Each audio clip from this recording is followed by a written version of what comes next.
The Chinook's engine failure alarm screams through the cockpit as Captain Elena Rodriguez fights to keep 17 tons of metal and 47 Marines airborne over hostile territory.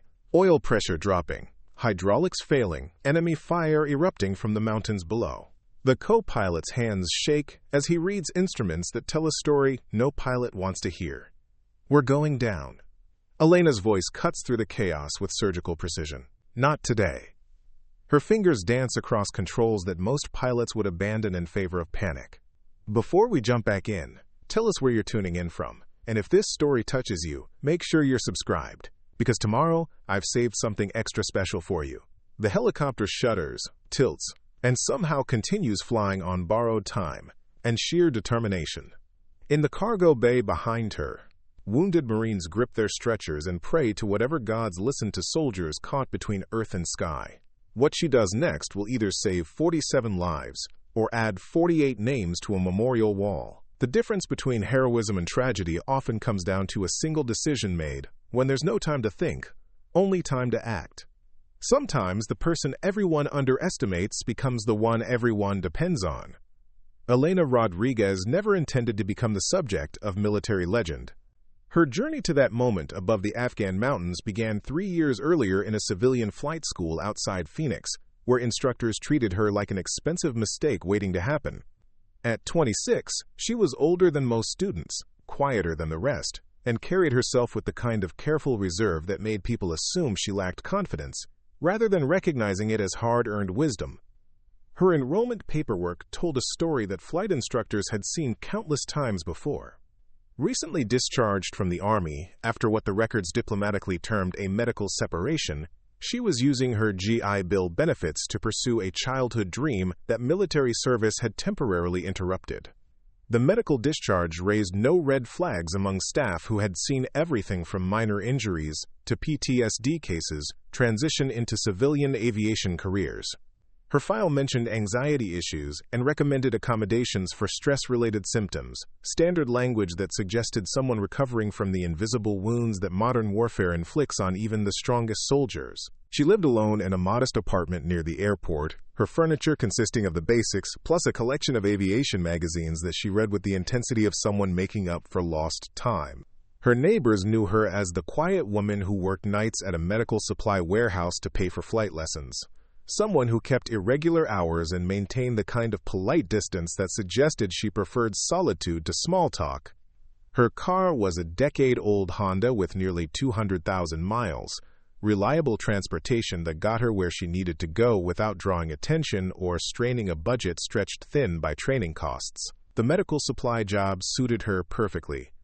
Night shifts meant minimal human interaction, predictable routines, and the kind of methodical work that allowed her mind to process experiences that daylight brought too close to the surface. Loading trucks with surgical equipment and pharmaceutical supplies required attention to detail and physical strength, both of which she possessed in abundance despite her compact 5'4" frame. Her supervisors appreciated her reliability and her ability to handle the heaviest loads without complaint or assistance. During breaks, she would sit in her car and study flight manuals by overhead light, memorizing procedures and regulations with the systematic approach of someone who understood that knowledge could mean the difference between life and death. Her handwriting filled notebook margins with calculations and diagrams that revealed a mind comfortable with complex technical information. She approached aviation theory the way other people approached crossword puzzles, finding patterns and connections that made the complicated seem manageable. Her fellow flight students saw someone struggling to catch up with concepts that came naturally to younger, more confident pilots. Elena's questions in ground school were careful and methodical, revealing what they interpreted as uncertainty rather than thoroughness. She took longer to grasp certain concepts, asked for additional practice time, and seemed to second-guess herself in ways that suggested someone fighting against natural limitations rather than working through deliberate preparation. The truth was more complex and infinitely more painful. Elena Rodriguez had been Chief Warrant Officer Rodriguez, one of the most skilled helicopter pilots in the 160th Special Operations Aviation Regiment, the elite unit known as the Night Stalkers. Her service record, buried deep in classified archives, documented over 200 combat missions across 3 deployments, flying the most dangerous insertion and extraction operations in some of the world's most hostile environments. She had piloted Blackhawks through Taliban strongholds at altitudes that scraped mountain peaks, delivered Special Forces teams to targets that existed only as grid coordinates on encrypted maps, and extracted wounded soldiers from landing zones under fire. Her call sign, Shadowhawk, had become legendary among the operators who trusted their lives to her flying. She could thread a helicopter through terrain that other pilots wouldn't approach in daylight, using night vision and instinct to navigate by landmarks that existed only in infrared. The medical discharge that ended her military career came not from physical injury, but from psychological trauma that the Army's mental health system was unprepared to address. The incident that broke her happened during what should have been a routine extraction mission in Helmand Province. Intelligence had been wrong about enemy strength and position. What was supposed to be a quick pickup of a reconnaissance team became a running battle that lasted 4 hours and cost the lives of 6 soldiers, including her co-pilot and best friend, Staff Sergeant Maria Santos. Elena had held that helicopter in a hover over the landing zone, while enemy fire shredded the aircraft around her, refusing to leave until every surviving soldier was aboard.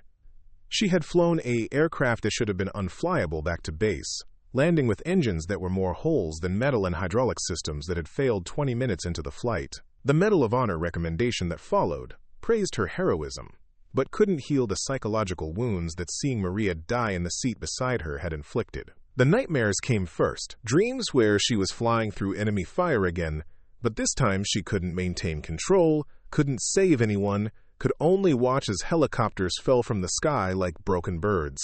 Then came the panic attacks during routine training flights, her body reacting to the sound of rotor blades and engine noise as if they were incoming mortar rounds. The Army's psychiatrists tried medication, therapy, and different duty assignments, but nothing could restore her ability to fly military aircraft without her nervous system treating every flight as a combat mission. The medical discharge was presented as an honorable end to a distinguished career, complete with full benefits and the kind of respectful language that suggested she had given all she could give. But Elena knew the truth. She had lost the ability to do the one thing she had been born to do, the skill that had defined her identity and given meaning to her life. The transition to civilian status felt like exile from a world where she had found purpose and belonging. Her decision to pursue civilian aviation wasn't about recapturing past glory or proving anything to former colleagues who might question her courage. It was about survival in the most basic sense, an attempt to reclaim a piece of herself that military medicine had declared permanently broken. She hoped that civilian flying, with its predictable routes and peaceful purposes, might provide a path back to the cockpit that wouldn't trigger the trauma responses that had ended her military career. The flight school she chose specialized in helicopter operations, offering training for civilian pilots who wanted to work in medical evacuation, search and rescue, or commercial transport. The aircraft were older and less sophisticated than the military helicopters she had flown, but they represented a chance to rebuild her relationship with flying from the ground up. She enrolled under her civilian name, omitting any reference to her military aviation experience, hoping that starting fresh might help her separate past trauma from present opportunity.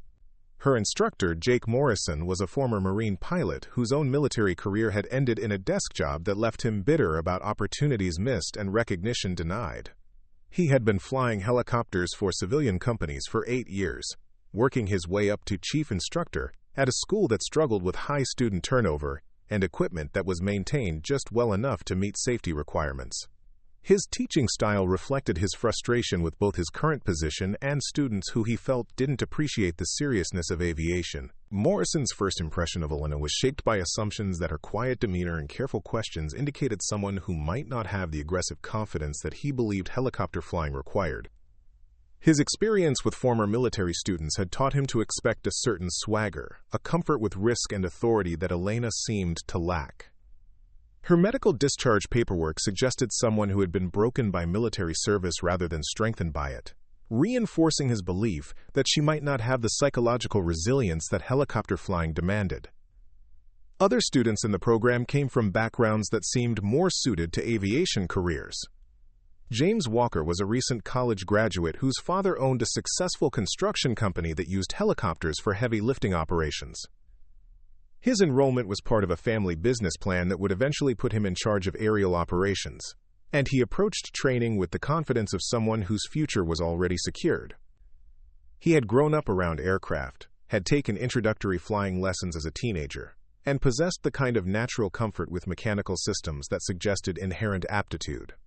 Preparing and narrating this story took us a lot of time, so if you are enjoying it, subscribe to our channel, it means a lot to us. Now back to the story. Sandra Chen had served as an Air Force mechanic before deciding to transition into flying, bringing technical knowledge and military discipline that made her a favorite among instructors. Her understanding of aircraft systems and maintenance requirements gave her advantages in ground school that other students struggled to match. She approached training with systematic precision, keeping detailed notes and asking technical questions that demonstrated both intelligence and genuine interest in aviation as a profession rather than just an adventure. Elena found herself grouped with students whose backgrounds seemed less promising, those who struggled with the academic portions of training or showed uncertainty during practical exercises. Morrison's assumption that she belonged in this category was reinforced by her cautious approach to new procedures and her tendency to request additional practice time before attempting advanced maneuvers. What he interpreted as lack of confidence was actually careful preparation, the methodical approach of someone who understood that helicopters were inherently unstable aircraft that punished carelessness with catastrophic results. The first month of training focused on basic flight principles and aircraft familiarization, concepts that Elena absorbed with the ease of someone reviewing familiar material rather than learning new information. She had to consciously slow down her responses to questions about rotor aerodynamics and engine systems, reminding herself that demonstrating too much knowledge too quickly would raise questions about her background that she wasn't prepared to answer.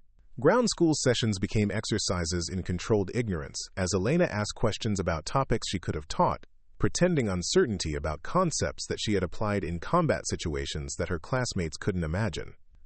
When Morrison explained the dangers of settling with power, a condition where helicopters lose lift and begin falling despite full engine power, Elena nodded along with other students while remembering nights when she had deliberately induced and recovered from this condition to avoid enemy searchlights. Her flight performance created a different kind of problem. The muscle memory built over thousands of hours of military flying betrayed itself in moments of unconscious competence that contradicted her carefully maintained image of inexperience. During her first hover practice, Elena held the aircraft in perfect position for 30 seconds before realizing that her performance was far too smooth for someone who had never controlled a helicopter before. She deliberately introduced small oscillations and corrections, making the flight look more difficult than it actually was. Morrison's confusion about her capabilities began during the third week of training, when Elena executed a perfect auto-rotation landing during an emergency procedure practice that most students required weeks to master. An auto-rotation is perhaps the most challenging maneuver in helicopter flying, requiring precise timing and control to safely land an aircraft whose engine has failed. Elena's performance was textbook perfect, with smooth control inputs and a landing that barely registered on the aircraft's shock absorbers. When Morrison asked how she had managed such a flawless execution of a notoriously difficult procedure, Elena's explanation about studying aviation videos and practicing mental rehearsal techniques seemed inadequate to explain the level of skill she had demonstrated. Her comfort with the controls and intuitive understanding of aircraft behavior suggested experience that didn't match her civilian background, but Morrison couldn't identify the source of his suspicions. Similar incidents accumulated over the following weeks as Elena struggled to balance the need to progress through training with the necessity of maintaining her cover story. During practice sessions involving navigation and radio procedures, she had to consciously avoid using military terminology and communication protocols that would have immediately revealed her background. The casual precision with which she read coordinates and managed multiple radio frequencies suggested familiarity with air traffic control procedures that civilian students typically found overwhelming. Her classmates began to notice inconsistencies in Elena's performance that suggested hidden competence beneath her modest exterior. During ground school discussions about emergency procedures, her questions revealed understanding of complex scenarios that went far beyond textbook knowledge. She would catch herself in the middle of describing rescue techniques or combat maneuvers, quickly pivoting to more general observations that wouldn't raise suspicions about specialized training. The most challenging aspect of maintaining her deception involved controlling instinctive responses that years of military flying had hardwired into her nervous system. When other aircraft appeared unexpectedly during training flights, Elena's first reaction was to assess them as potential threats and plan evasive maneuvers, behavior that made no sense in the controlled environment of civilian flight training. She had to constantly remind herself that not every aircraft was enemy contact, that radio calls were coordination rather than combat communication, and that mechanical problems were training opportunities rather than life-threatening emergencies. Her relationship with other students remained cordial but distant, limited by her inability to share experiences that had shaped her understanding of aviation and her reluctance to form connections that might complicate her carefully constructed identity. During break conversations about flying goals and career plans, Elena's responses were deliberately vague, describing interests in medical evacuation or search and rescue work, without mentioning that she had already performed these missions under conditions that would have terrified civilian pilots. The loneliness of maintaining such elaborate deception was compounded by memories that training flights inevitably triggered. Every helicopter she flew reminded her of Maria Santos and the crew members who had died under her command. The sound of rotor blades brought back not just the trauma of that final mission, but also the camaraderie and purpose that had made military flying the most meaningful period of her life. She was learning to fly again while simultaneously mourning the loss of everything that had made flying important to her. Elena's living situation reflected the isolation that her deception required. Her apartment contained no photographs or memorabilia that might reveal her military background, no evidence of the awards and commendations that had recognized her service. The walls were bare except for civilian aviation charts and a few generic landscape prints that suggested no particular attachment to places or people. Her wardrobe consisted entirely of civilian clothes, carefully chosen to project an image of ordinary working-class respectability. The medical supply warehouse where she worked provided income and anonymity, but also served as penance for the guilt she carried about surviving when others had not. Loading trucks with supplies that would save lives felt like a small way to continue serving others without the responsibility and recognition that she no longer felt she deserved. Her supervisors appreciated her reliability and strength, unaware that her ability to handle heavy loads came from military physical training, and that her attention to detail reflected habits formed in environments where mistakes cost lives. Night shifts suited her preference for solitude, and her continuing struggles with sleep disorders that made normal schedules difficult to maintain. The nightmares that had contributed to her medical discharge hadn't disappeared with civilian status, and the quiet hours between midnight and dawn were often filled with memories that daylight helped suppress. Working during these hours meant productive use of time that would otherwise be lost to insomnia and flashbacks. Her financial situation was carefully managed to support training costs, while maintaining the appearance of someone stretching limited resources to pursue an expensive dream. The truth was that her military retirement benefits and disability compensation provided more financial security than her modest lifestyle suggested, but revealing this would have raised questions about the source of income that didn't match her cover story. She drove an old car and lived in a basic apartment not from necessity but from the need to maintain an identity that explained her presence in civilian flight training. The most difficult moments came during training scenarios that too closely resembled situations she had faced in combat. When Morrison introduced formation flying exercises, Elena had to suppress muscle memory that automatically adjusted for the rotor wash and position changes that had kept her alive during night insertions with multiple aircraft. Her smooth execution of complex maneuvers that should have required extensive practice raised questions that she deflected with explanations about natural ability and intensive study of flight manuals. Emergency procedure training presented even greater challenges as Elena encountered scenarios that mirrored combat situations where her quick thinking and flying skills had saved lives. During a simulated engine failure exercise, she instinctively began calculating landing zones and evacuation procedures that went far beyond the civilian training curriculum, revealing thought processes that suggested experience with real emergencies rather than practice scenarios. Morrison's growing suspicion about Elena's background created tension that she couldn't address without risking exposure of her military service. His questions about her previous flying experience became more direct and persistent, suggesting that he recognized skills that didn't match her claimed experience level. Elena's responses became increasingly elaborate as she invented explanations for competence that civilian training couldn't account for.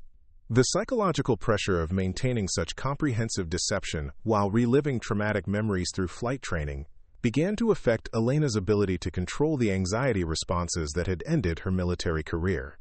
During particularly challenging exercises, she would feel the familiar symptoms of panic attacks beginning to build, the racing heart and shortened breathing that had made military flying impossible during her final months of service. Her strategy for managing these symptoms involved carefully paced training schedules and self-imposed limitations that prevented her from pushing too hard, too fast. She scheduled extra rest time between flights, practiced relaxation techniques that military psychologists had taught her, and monitored her stress levels with the systematic attention of someone who understood that psychological health required the same maintenance as aircraft systems. The irony of her situation wasn't lost on Elena. She was learning to fly helicopters again from instructors whose experience couldn't match her own, pretending ignorance of concepts she had mastered years earlier, and struggling with anxiety responses triggered by activities that had once been as natural as breathing.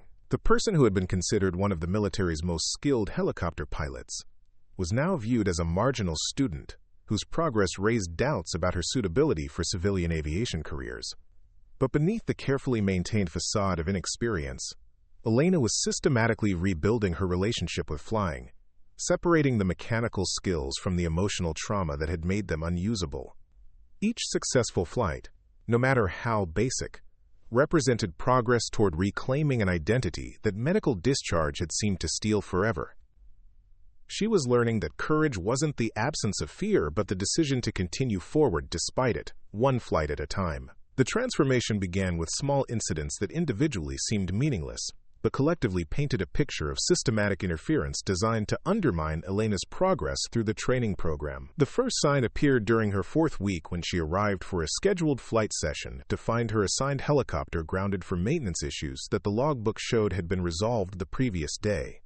The mechanic, Tommy Chen, explained with obvious discomfort that hydraulic fluid had been discovered leaking from seals that had been replaced just 48 hours earlier. Elena accepted the explanation without complaint, rescheduling her flight time and using the unexpected break to review emergency procedures in the classroom. What she didn't see was Morrison's satisfied nod when Tommy reported that the aircraft would remain unavailable for the rest of the week, or the $20 bill that changed hands in the hangar office. The pattern was subtle enough to maintain plausible deniability while ensuring that Elena's training schedule would be disrupted frequently enough to affect her progress. The helicopter that Elena was eventually assigned to fly carried maintenance problems that seemed to multiply despite repeated repair attempts. The collective control developed a tendency to stick during critical maneuvers, requiring excessive force to maintain proper rotor pitch. The cyclic stick exhibited unpredictable sensitivity changes that made smooth flight adjustments nearly impossible. Most concerning of all, the engine temperature gauge displayed readings that fluctuated wildly between normal and dangerous levels, creating a constant state of uncertainty about the aircraft's actual operating condition. Morrison's explanation for these problems focused on Elena's flying technique, suggesting that her inexperience was causing premature wear on aircraft systems through improper control inputs. His criticism was delivered publicly, in front of other students whose own training was proceeding smoothly with aircraft that seemed mysteriously free of mechanical difficulties. The message was clear to everyone present. Elena Rodriguez was the kind of student who broke equipment through incompetence and carelessness. The social dynamics within the training program began to shift as Elena's classmates absorbed Morrison's not-so-subtle signals about her suitability for helicopter aviation.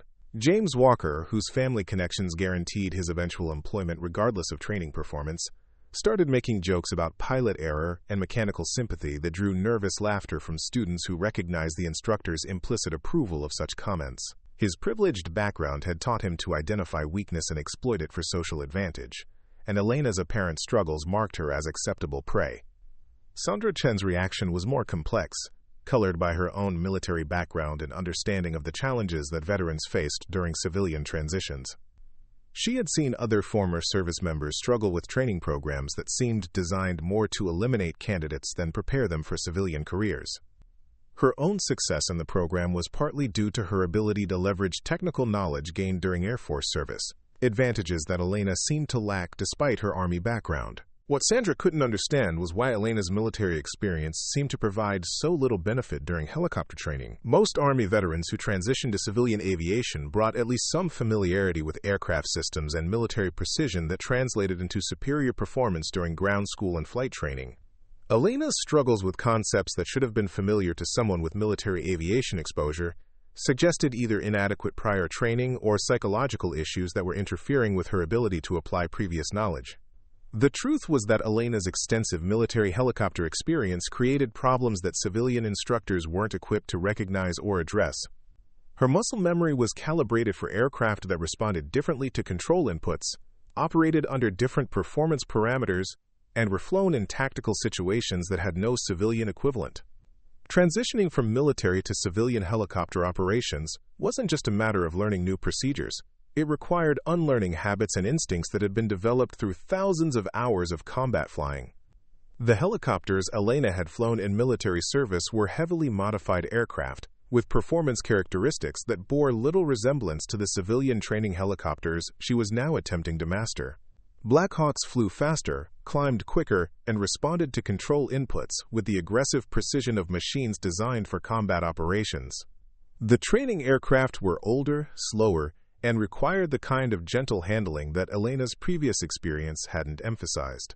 More significantly, Elena's military flying had been conducted almost exclusively under combat conditions, where standard procedures were routinely modified to meet tactical requirements. She had learned to fly helicopters as weapons platforms rather than transportation vehicles, developing skills and habits that assumed the presence of enemy threats and the need for evasive maneuvers.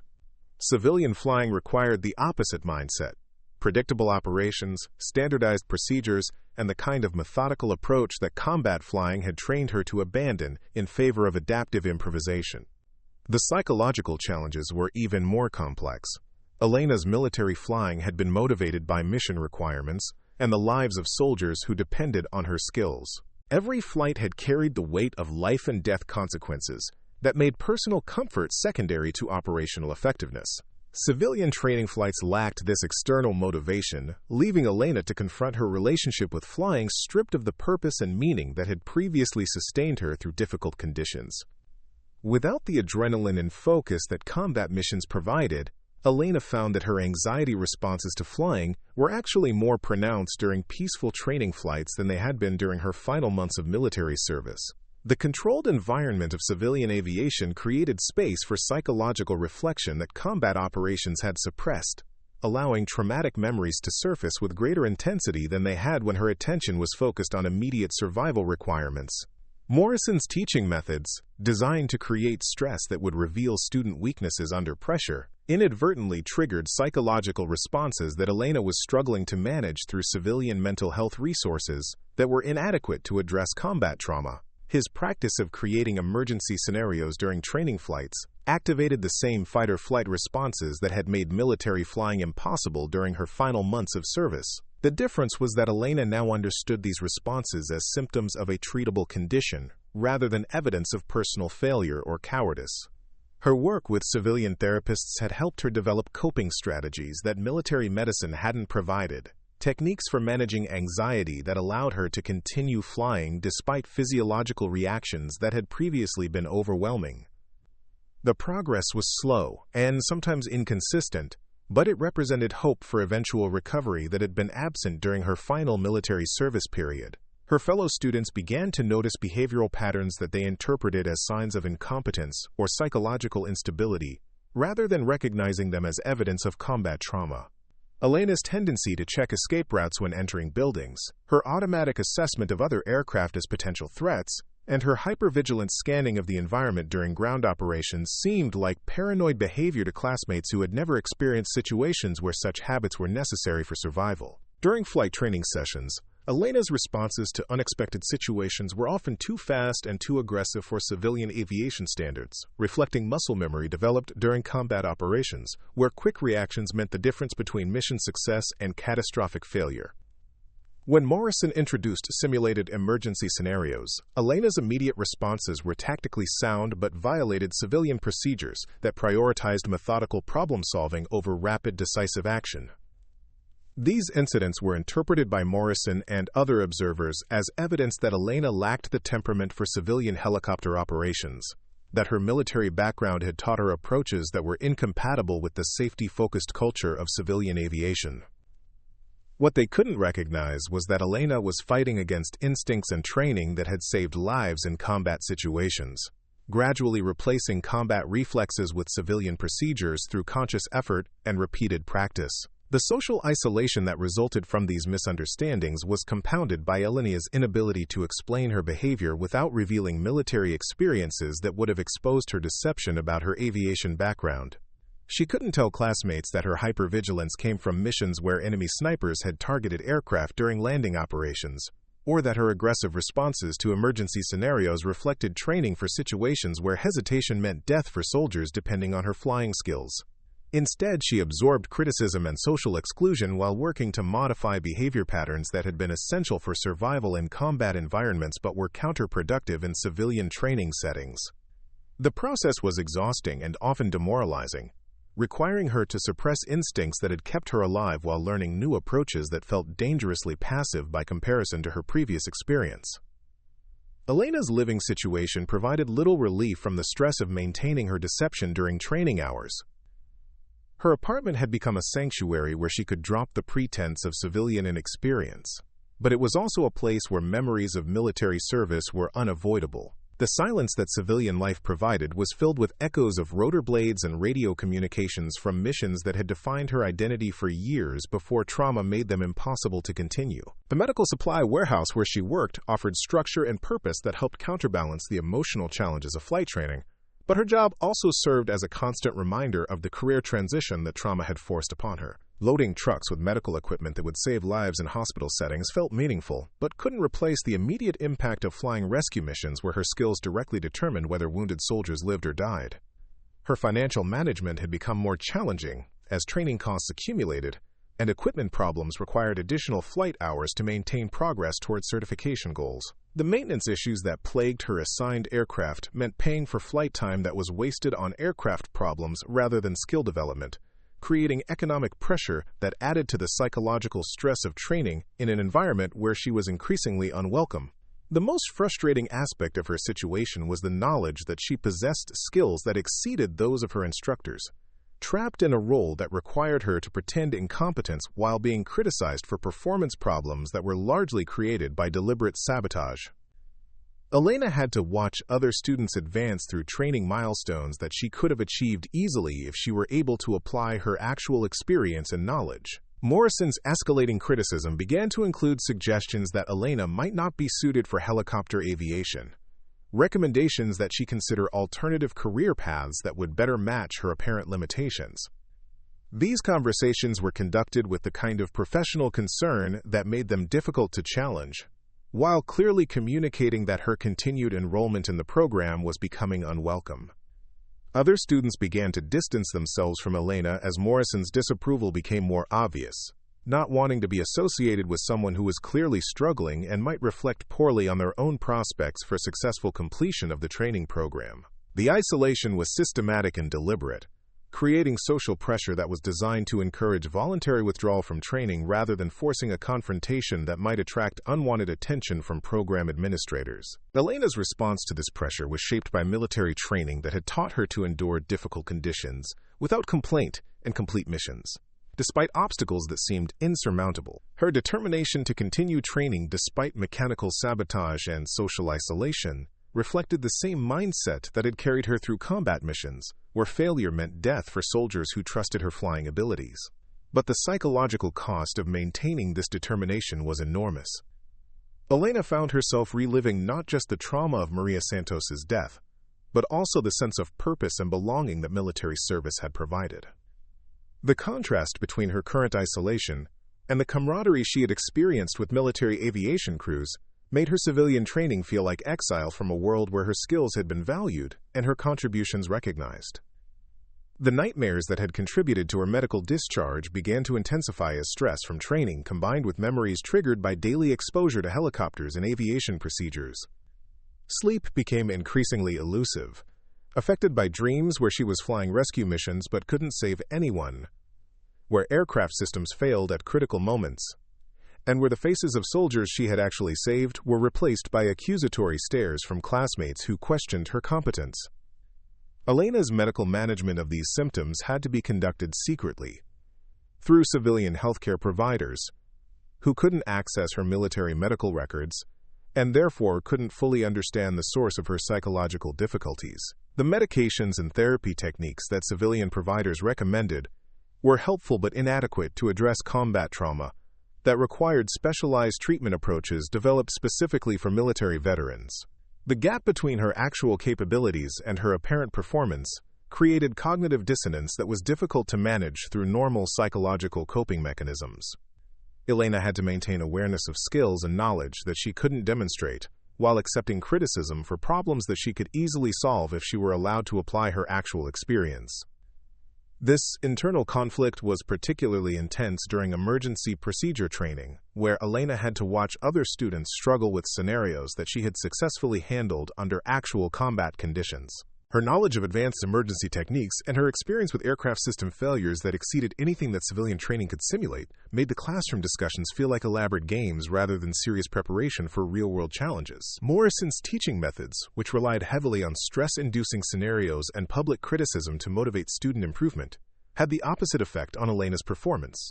The artificial stress of training exercises couldn't compare to the real-world pressure she had experienced during combat missions. But the public humiliation activated psychological responses that were more difficult to manage than actual emergency situations had been. The result was a paradoxical situation where Elena performed better during actual aircraft malfunctions than she did during simulated emergencies, demonstrating competence during real problems while struggling with practice scenarios that should have been less challenging. This pattern was interpreted by observers as evidence of psychological instability, rather than recognition that her experience base was fundamentally different from what civilian training assumed. Elena's relationship with flying itself began to change as she worked through the psychological challenges of civilian training. The joy and satisfaction that helicopter aviation had provided during her military career was gradually being replaced by anxiety and self-doubt that civilian training environments seemed designed to create rather than resolve.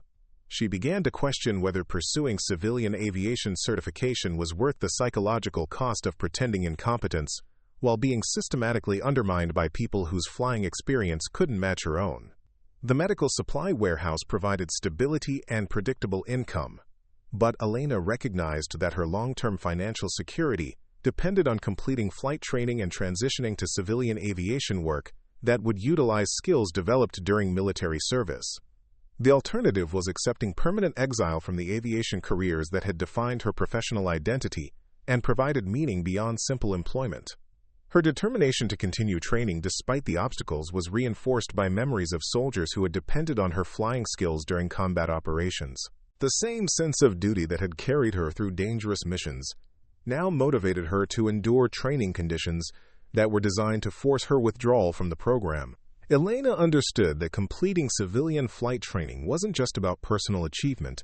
It was about honoring the sacrifice of crew members who had died, believing that their skills would continue to serve others in whatever form circumstances allowed. The complexity of her situation was compounded by the knowledge that revealing her military aviation background would immediately solve most of her training problems, while creating new challenges that might be even more difficult to manage.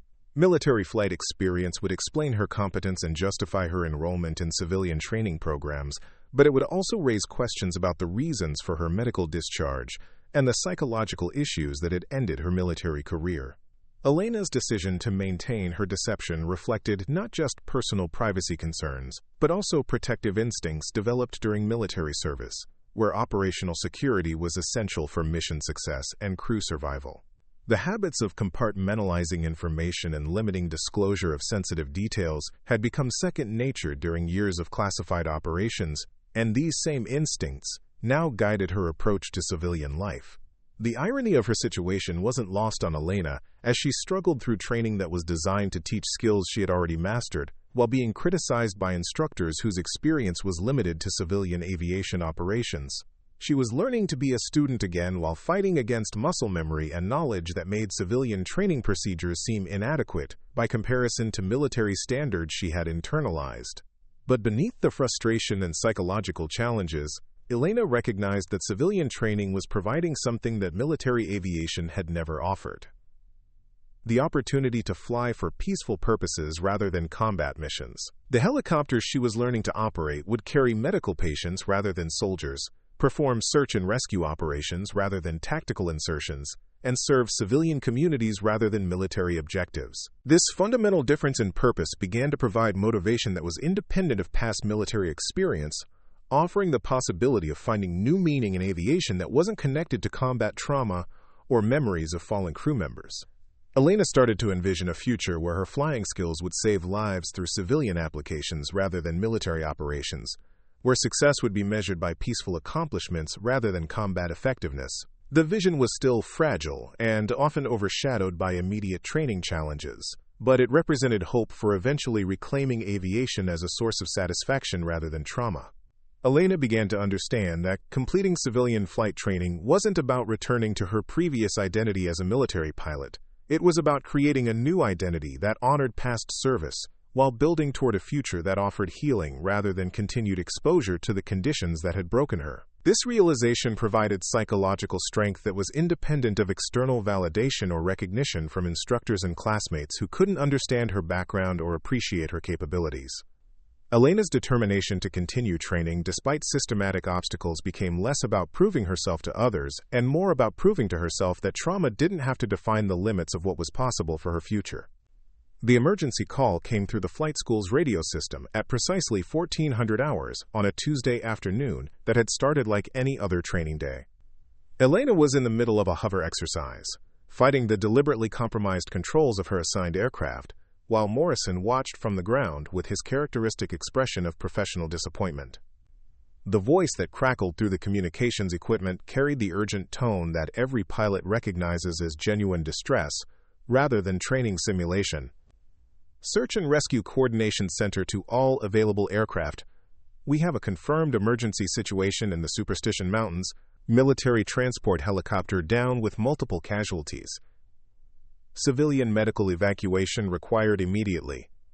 All qualified pilots and aircraft requested to respond. The flight school's primary helicopter was already airborne, with Sandra Chen conducting a cross-country training mission, leaving only Elena's problematic aircraft and one other machine that was scheduled for major maintenance the following day.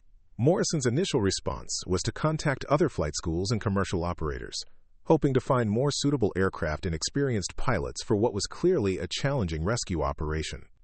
Elena remained in her hover, maintaining position despite the control difficulties while listening to radio communications that painted an increasingly urgent picture of the situation developing 30 miles away in mountainous terrain that would challenge even experienced rescue pilots. The military helicopter had gone down during a routine training flight, carrying a crew of 4, plus a civilian contractor who had been observing joint operations. Initial radio contact indicated multiple injuries and a rapidly deteriorating weather situation that would make rescue operations increasingly difficult as the afternoon progressed.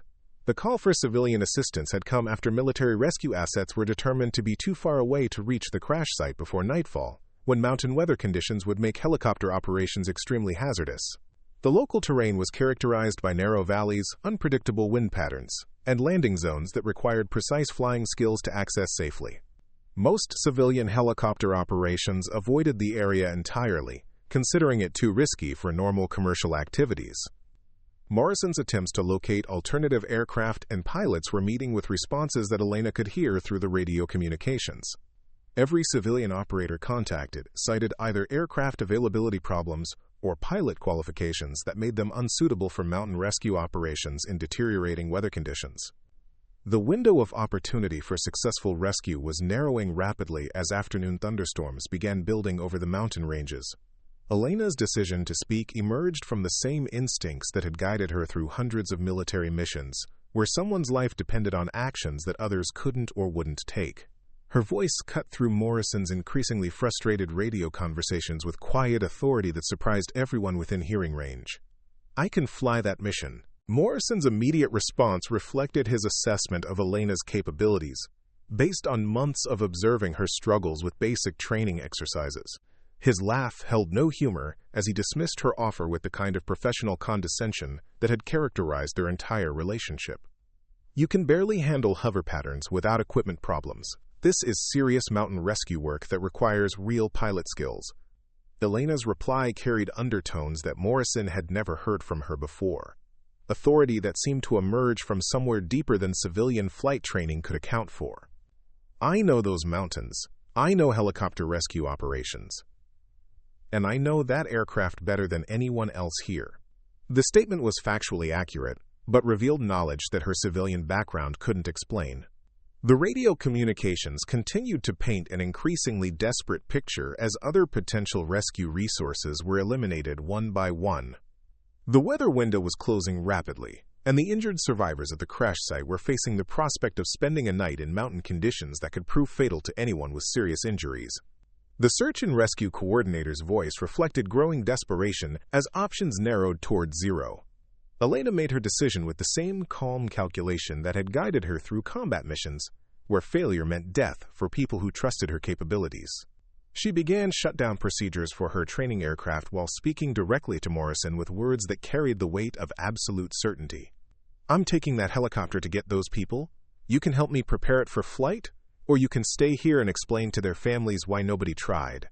Morrison's objections reflected both professional liability concerns and personal assessments of Elena's flying abilities that had been shaped by months of observing her apparent incompetence during training exercises. The aircraft that Elena proposed to use was scheduled for maintenance, potentially unsafe for demanding flight operations, and would be operated by a pilot whose qualification for such a mission was questionable at best. Elena's response to his concerns was to begin conducting a pre-flight inspection with systematic thoroughness that revealed knowledge of aircraft systems far beyond what civilian training had provided. Her examination of the helicopter was methodical and professional, identifying and documenting mechanical issues while assessing their impact on flight safety for the specific mission profile that mountain rescue would require. The transformation in Elena's demeanor was subtle but unmistakable to anyone who understood the difference between someone following learned procedures and someone applying deep operational experience. Her movements around the aircraft were efficient and purposeful, revealing familiarity with helicopter systems that civilian training couldn't account for. Her assessment of mechanical problems was precise and accurate, focusing on issues that would affect flight safety while dismissing cosmetic concerns that wouldn't impact operational capability. Morrison found himself in the unprecedented position of watching a student demonstrate knowledge and competence that exceeded his own understanding of the aircraft they were examining. Elena's technical discussions of hydraulic system performance, engine parameters, and flight control responsiveness revealed expertise that couldn't be explained by her civilian background or her struggling performance during previous training flights. The search and rescue coordinator's increasingly urgent radio calls provided external pressure that made theoretical discussions about pilot qualifications seem irrelevant compared to the immediate reality of people dying in the mountains, while bureaucratic concerns prevented available resources from being deployed.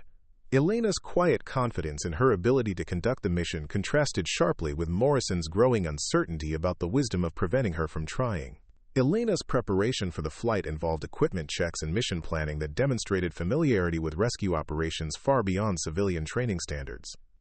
Her selection of emergency medical supplies, survival equipment, and navigation resources revealed understanding of mountain rescue requirements that seemed to come from operational experience rather than textbook knowledge.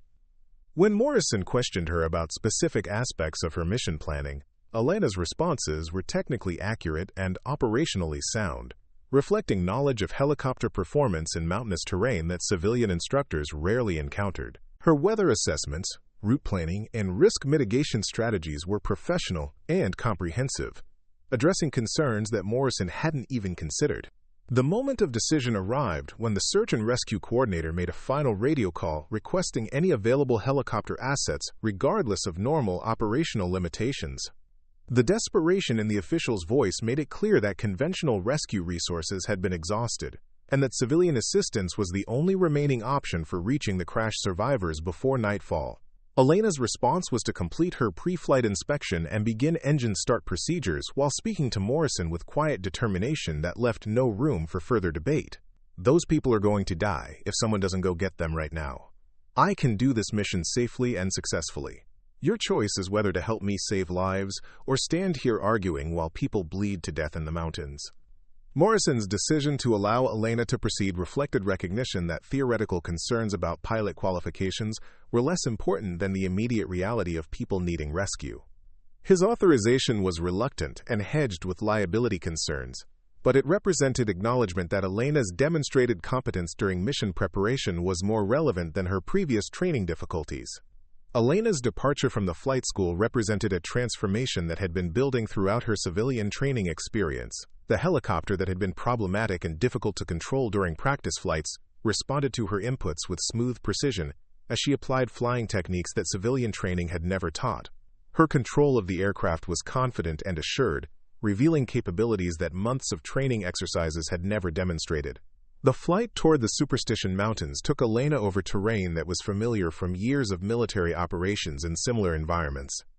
Her navigation was precise and efficient, following routes that avoided the worst terrain obstacles while maintaining direct progress toward the crash site. The radio communications with search and rescue coordination were professional and competent, reflecting familiarity with emergency operations procedures that civilian training rarely addressed. As Elena approached the crash site, the complexity of the rescue operation became apparent through visual observation and radio communications with the survivors. The military helicopter had come down in a narrow valley surrounded by steep terrain that would make helicopter operations extremely challenging.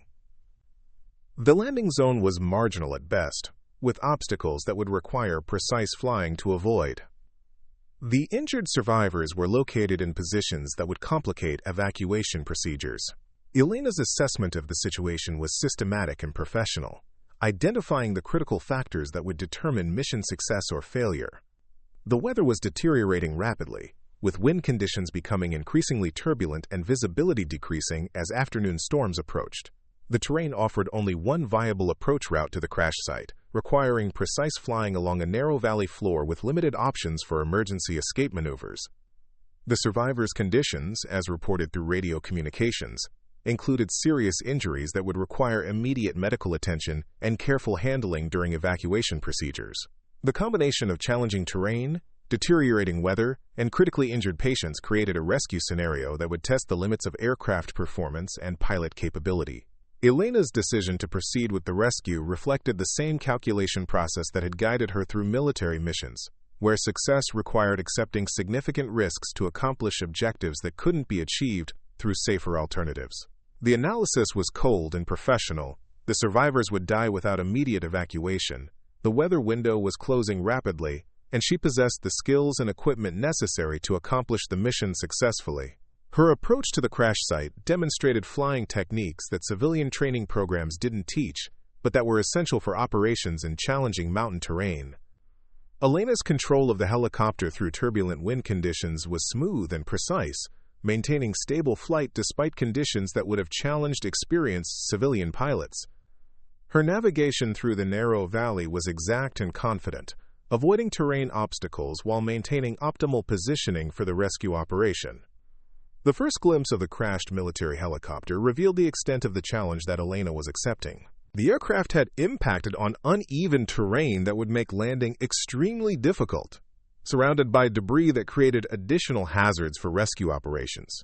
The survivors were positioned in locations that would require multiple evacuation trips, extending Elena's exposure to the deteriorating weather conditions.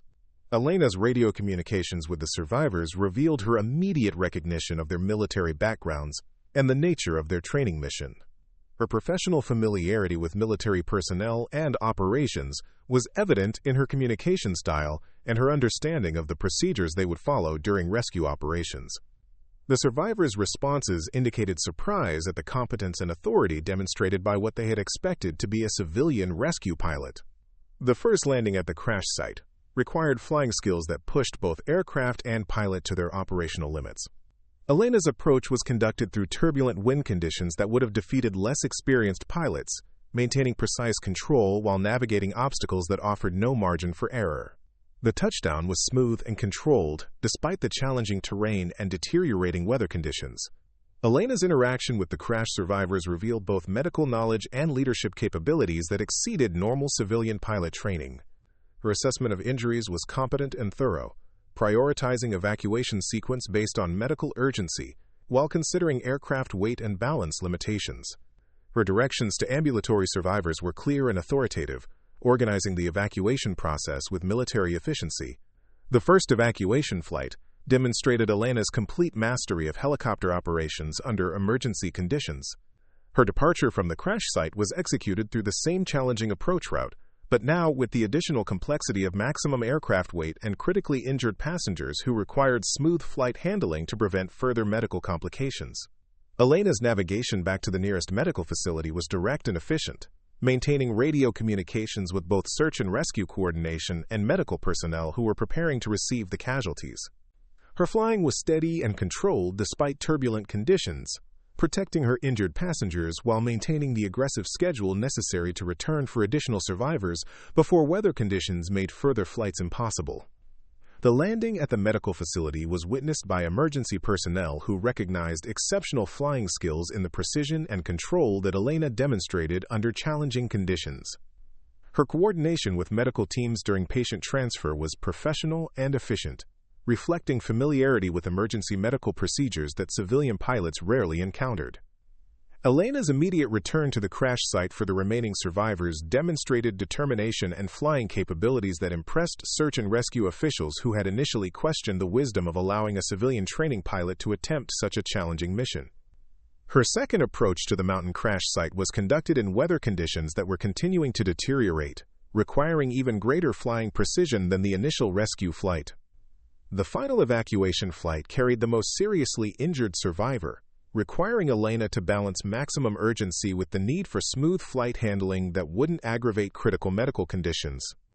Her flying during this most challenging phase of the rescue operation was flawless, demonstrating skills that exceeded what any civilian training program could provide, while accomplishing a mission that had been beyond the capabilities of other available pilots and aircraft. The silence that followed Elena's final landing at the medical facility carried a weight that seemed to suspend normal operations around the helicopter pad. Emergency medical personnel, who had witnessed her approach through deteriorating weather conditions, stood motionless as she completed shutdown procedures with the same methodical precision that had characterized every aspect of the rescue operation. The aircraft that had been considered barely airworthy for training exercises had just completed one of the most challenging civilian rescue missions in the region's history. Morrison arrived at the medical facility 20 minutes after Elena's final landing, his face reflecting a mixture of confusion, concern, and growing recognition that everything he thought he knew about his student had been fundamentally wrong. The helicopter she had flown sat on the landing pad with engine covers removed, revealing systems that had performed flawlessly during operations that should have pushed them beyond their design limits. The aircraft that had been plagued with mechanical problems during training flights had functioned perfectly when operated by someone who understood its capabilities. The search and rescue coordinator, Captain David Walsh, approached Elena as she completed her post-flight inspection with questions that reflected professional curiosity about flying techniques that had exceeded his expectations for civilian pilot capabilities. His 20-year career in military and civilian rescue operations had provided extensive experience with helicopter pilots under emergency conditions, and Elena's performance had demonstrated skills that were rarely seen outside specialized military aviation units. Elena's responses to Captain Walsh's technical questions revealed knowledge of advanced helicopter operations that civilian training programs didn't provide, delivered with the quiet competence of someone who had applied these techniques under far more challenging conditions than civilian rescue operations typically encountered. Her explanations of aircraft performance management, weather assessment, and risk mitigation strategies were professional and comprehensive, reflecting experience that couldn't be explained by her civilian background. The medical team leader, Dr. Sarah Kim, approached Elena with gratitude that went beyond professional appreciation for successful patient transport. The 3 survivors Elena had evacuated were alive because of flying skills that had made the impossible rescue technically feasible, executed under conditions that had defeated other potential rescue resources.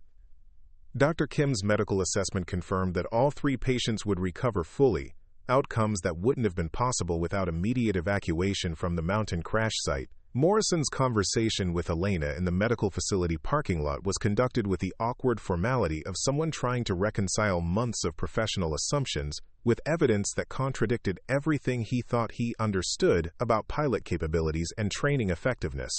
His questions about her background were direct and persistent, reflecting recognition that civilian flight training couldn't account for the skills she had demonstrated during the rescue operation. Elena's decision to reveal her military aviation background emerged from the same practical calculation that had guided her through the rescue mission. The successful completion of such a challenging operation had made continued deception about her capabilities impossible to maintain, and the lives that had been saved provided justification for disclosure that outweighed personal privacy concerns.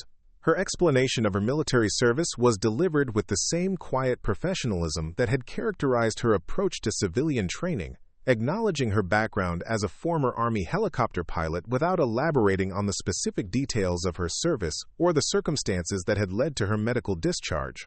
The revelation was matter-of-fact and understated, reflecting her preference for focusing on present capabilities rather than past achievements. Morrison's response to Elena's disclosure reflected the complex emotions of someone discovering that their professional judgments had been based on incomplete and misleading information.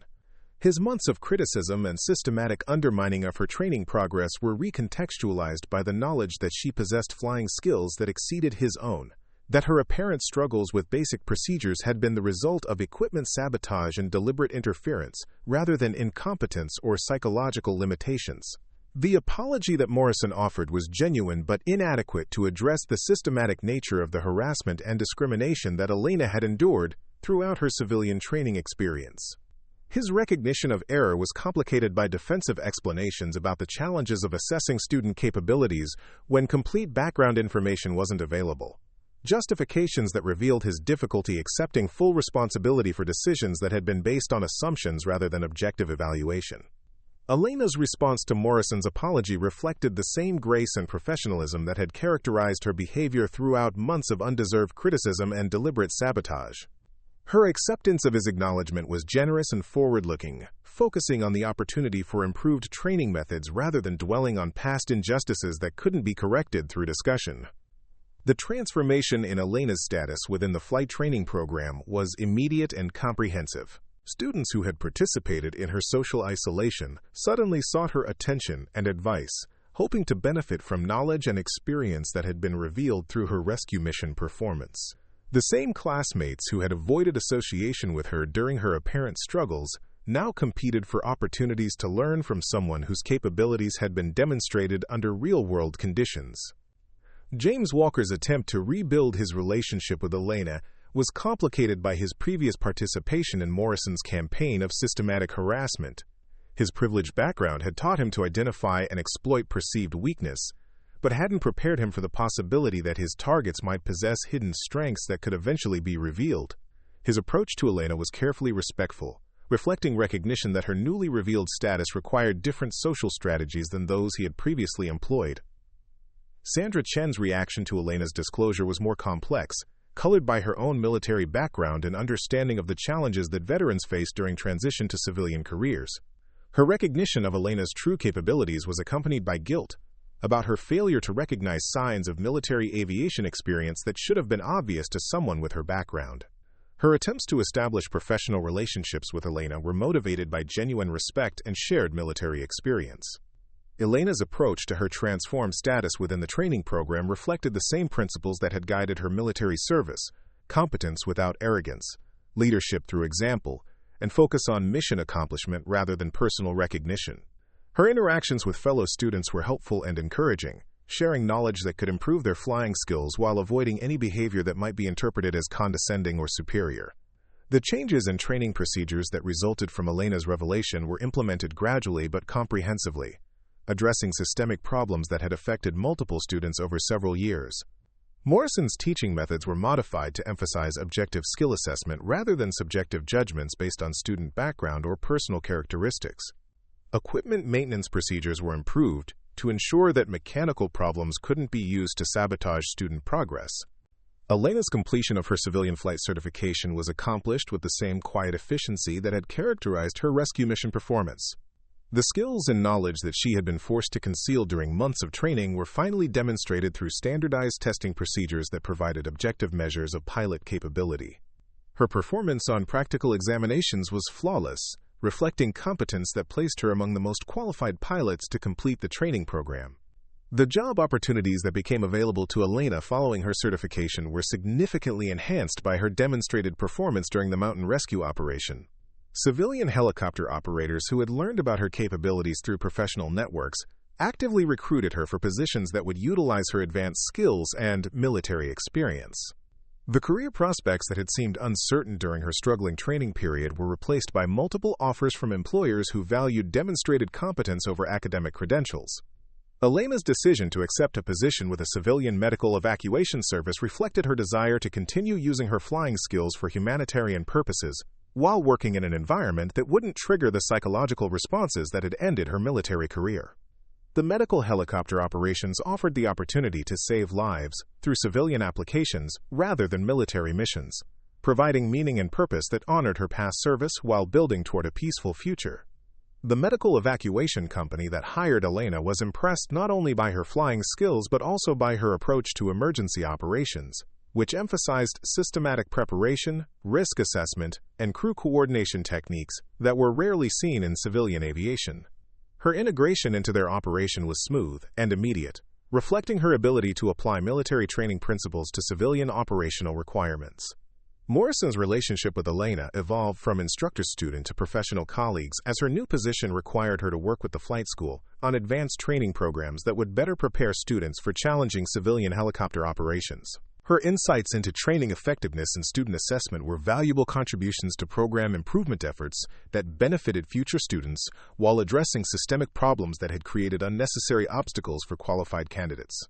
The recognition that Elena received for her rescue mission was modest and professional, reflecting her preference for acknowledging team efforts rather than individual achievements. The awards and commendations that followed focused on the successful outcome of the operation rather than the dramatic circumstances that had made her capabilities visible to observers who had previously underestimated her potential.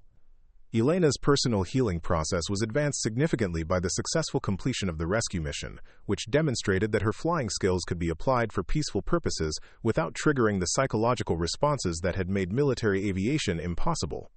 The knowledge that she could still save lives through helicopter operations provided validation and purpose that civilian employment alone hadn't offered. The relationship between Elena and her military past was transformed by her civilian rescue experience, which proved that trauma didn't have to define the limits of future possibilities.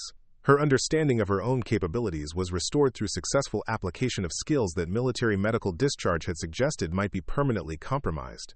The confidence that returned through civilian flying operations was genuine and sustainable, based on demonstrated performance rather than theoretical assessments. Elena's story became part of flight school training programs as an example of the importance of objective student assessment and the dangers of making assumptions about pilot capabilities based on incomplete information. Her experience was used to illustrate training principles that emphasized individual potential rather than background characteristics, encouraging instructors to focus on skill development rather than preconceived judgments about student suitability. The broader impact of Elena's experience extended beyond individual career success to influence policy discussions about veteran transition programs and the challenges that former military personnel faced when pursuing civilian careers that utilized their specialized skills. Her story provided evidence for the need for better support systems and more effective assessment methods that could identify and develop veteran capabilities, rather than allowing them to be wasted through institutional barriers. Elena's final achievement was the quiet satisfaction of knowing that her military service had prepared her for continued contributions to civilian society, that the skills developed through combat experience could be applied to peaceful purposes that honored both past sacrifice and future possibilities. The helicopter that had carried her through the rescue mission became a symbol of transformation rather than trauma, representing the possibility of finding new meaning and capabilities that military medical discharge had seemed to invalidate permanently. The investigation that followed Elena's rescue mission began quietly, conducted by military personnel whose arrival at the flight school 3 weeks later seemed routine until they requested private meetings with key witnesses to the mountain operation. Colonel Janet Hayes led the inquiry team. Her credentials, including oversight of special operations aviation programs and authority to access classified personnel records that civilian administrators couldn't review. Elena's first indication that her rescue performance had attracted official attention came through a phone call requesting her presence at a meeting that was described only as a debriefing session related to the civilian assistance provided during the military helicopter accident. The caller's tone was professional, but carried undertones that suggested the meeting's importance extended beyond routine paperwork completion. The conference room where Elena met with Colonel Hayes was sterile and windowless, equipped with recording devices and communication equipment that indicated conversations conducted there would be documented and potentially transmitted to higher authority levels. Colonel Hayes' approach was direct and respectful, acknowledging Elena's civilian status while making clear that her military background and demonstrated capabilities had generated interest from organizations that remained unnamed but clearly operated at classified levels. Elena's responses to Colonel Hayes' questions were carefully measured, providing accurate information about her rescue mission performance while avoiding disclosure of specific details about her military service that remained classified years after her medical discharge. The balance between transparency and security was delicate, requiring her to demonstrate competence without revealing operational methods or capabilities that were protected by national security classifications. Colonel Hayes' line of questioning revealed that Elena's rescue mission had been analyzed by aviation experts whose assessment of her flying techniques had identified skills and knowledge that exceeded normal civilian pilot training. The precision of her aircraft handling under challenging conditions, her navigation through difficult terrain, and her mission planning capabilities had been recognized as indicators of specialized training that civilian programs didn't provide. The discussion that followed Elena's acknowledgement of her military aviation background was conducted with the mutual respect of professionals who understood the complexities of classified service and the challenges of veteran transition to civilian careers. Colonel Hayes' knowledge of Elena's service record was extensive but carefully presented, acknowledging achievements without revealing details that remained protected by security classifications. Elena's explanation of her medical discharge was honest but limited, describing psychological challenges that had made military flying impossible without elaborating on specific traumatic events or operational details that were classified. Her emphasis was on recovery and successful transition to civilian aviation, rather than past difficulties that had been addressed through medical treatment and personal determination. Colonel Hayes' proposal emerged gradually through discussion that explored Elena's current career goals and her willingness to consider opportunities that would utilize her specialized skills for purposes that served broader national interests. The language was diplomatic and non-committal, referring to consulting opportunities and training roles that would allow Elena to contribute her expertise without returning to active military service. Elena's interest in such opportunities was qualified by her determination to maintain civilian status and her commitment to peaceful applications of her aviation skills. Her conditions for any future involvement with military or government organizations were clear. She would not return to combat operations, would not accept assignments that conflicted with her civilian medical evacuation work, and would maintain full control over the scope and duration of any consulting arrangements. The negotiation that followed was conducted with the mutual recognition that Elena's skills were valuable to national security interests, while her personal boundaries regarding military involvement were reasonable and non-negotiable. Colonel Hayes' authority to make binding commitments was extensive, reflecting the high level of interest in Elena's capabilities and the flexibility that senior officials were willing to provide to secure her cooperation. Elena's agreement to serve as a civilian consultant for advanced pilot training programs was formalized through contracts that protected her civilian status while providing access to her expertise for improving military aviation training effectiveness. Her role would involve developing curriculum for helicopter operations in challenging environments, drawing on her combat experience to enhance training realism without compromising operational security. The training facility where Elena began her consulting work was located at a military installation that specialized in advanced aviation operations, equipped with simulators and aircraft that represented the latest developments in helicopter technology. Her initial assignments involved evaluating existing training programs and identifying areas where civilian rescue techniques could enhance military pilot capabilities. Elena's approach to training development reflected her understanding that military and civilian aviation operations shared common challenges that could be addressed through improved techniques and better preparation methods. Her recommendations focused on skills that were universally applicable rather than tactics that were specific to combat situations, ensuring that training improvements would benefit both military and civilian pilots. The impact of Elena's contributions became apparent through measurable improvements in pilot performance during advanced training exercises, particularly in areas involving emergency procedures and operations in difficult terrain. Her emphasis on systematic decision-making and risk assessment proved valuable for pilots who would operate in environments where mistakes could have serious consequences regardless of whether missions were military or civilian in nature. Elena's work with individual pilot trainees revealed her natural ability as an instructor, combining technical expertise with patient guidance that helped students develop confidence and competence without overwhelming them with information beyond their current skill levels. Her teaching methods emphasized practical application over theoretical knowledge, ensuring that students could apply lessons learned during training to real-world situations they would encounter in their operational careers. The recognition that Elena received for her consulting contributions was professional and understated, reflecting military culture that valued competence over publicity. Her recommendations were implemented system-wide, affecting training programs that would influence hundreds of pilots over the following years. The improvements she developed would save lives and enhance mission effectiveness in ways that might never be publicly acknowledged, but would represent genuine contributions to aviation safety and operational success. Elena's civilian medical evacuation career continued to flourish as her reputation for exceptional flying skills and professional competence spread throughout the civilian helicopter industry. Her employer's confidence in her capabilities led to assignments involving the most challenging medical transport missions, operations that utilized her advanced skills while serving humanitarian purposes that aligned with her personal values and career goals. The balance between Elena's consulting work and civilian employment was managed through scheduling arrangements that allowed her to maintain her primary commitment to medical evacuation, while contributing her expertise to military training programs during periods when civilian operations permitted extended absences. The flexibility provided by both employers reflected recognition that her unique capabilities benefited both organizations. Elena's personal healing process was completed through the combination of meaningful civilian work and productive application of her military experience to training programs that would help other pilots develop skills that could save lives in both military and civilian contexts. The integration of past service with present purposes provided closure that medical discharge alone hadn't achieved, demonstrating that military experience could continue to serve positive purposes even after active service ended. The relationship Elena developed with Maria Santos's family represented another dimension of her healing process, as she was finally able to share memories of her friend and colleague in ways that honored Maria's service, while providing comfort to relatives who had never fully understood the circumstances of her death.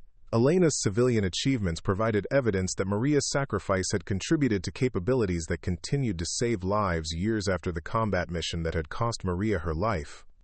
The wedding ring that Elena had avoided wearing since Maria's death was replaced by a simple chain that carried a pendant inscribed with the call signs of crew members who had died under her command.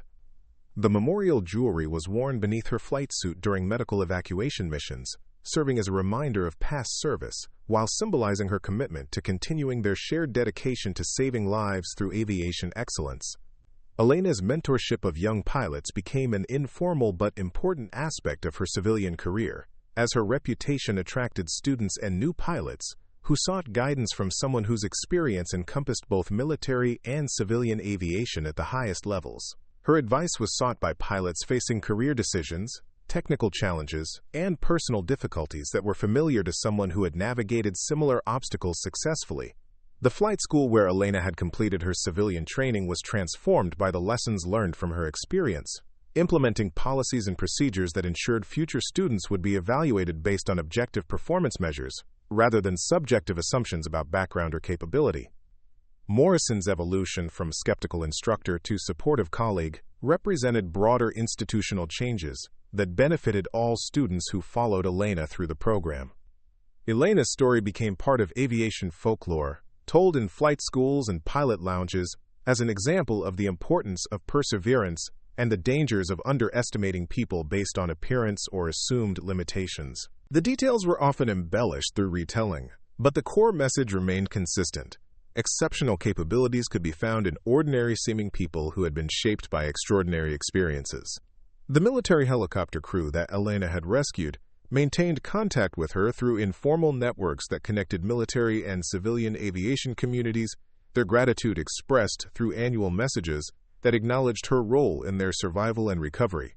Their continued service and successful careers provided evidence that Elena's rescue mission had preserved not just lives, but also capabilities that continued to benefit military operations and national security.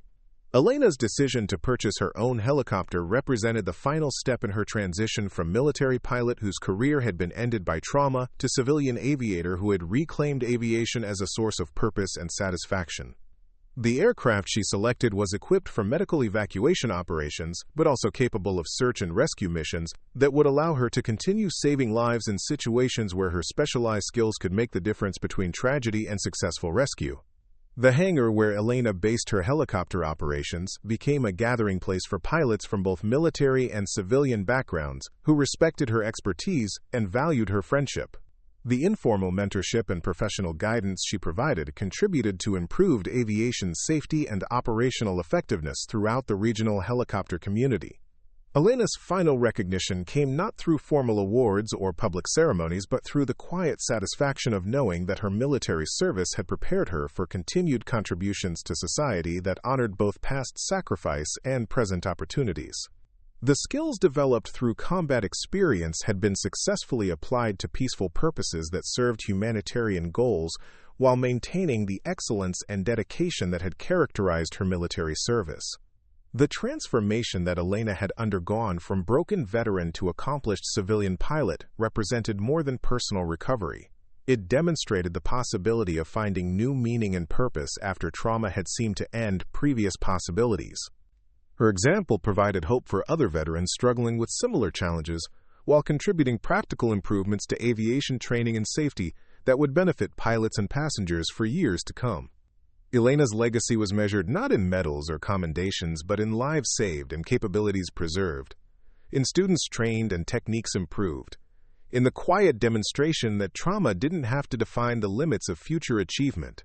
Her story proved that sometimes the most significant contributions came not from those who sought recognition, but from those who simply refused to give up on their ability to serve others through the application of hard-earned skills and unwavering dedication to excellence. The helicopter that had carried Elena through her first civilian rescue mission was eventually retired from training operations and donated to a museum where it would be displayed as an example of civilian aviation's contribution to emergency response capabilities.